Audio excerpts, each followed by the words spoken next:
एक समय की बात है। एक छोटे से गांव में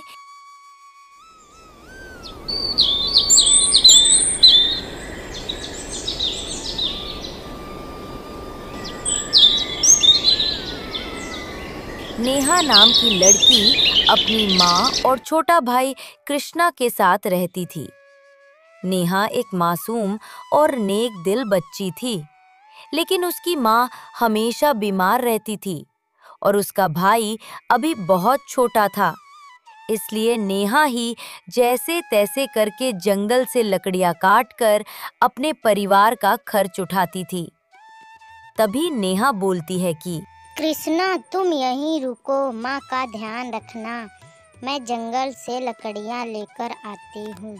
ठीक है दीदी, लेकिन थोड़ी जल्दी करना, मुझे बहुत तेज भूख लगी है। और नेहा जंगल की ओर चल देती है।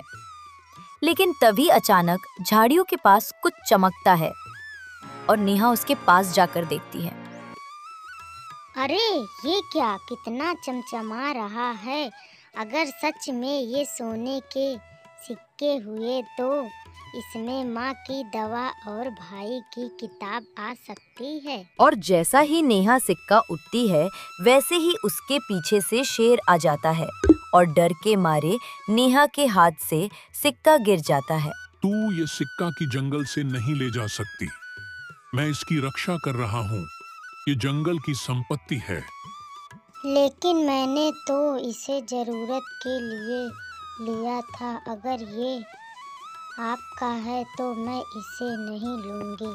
देख, यहाँ और भी सोने के सिक्के हैं। अब बता, क्या तू इन्हें भी छोड़ देगी? इतना सोना? लेकिन अगर मैंने सब ले लिया तो मैं भी लालची बन जाऊंगी।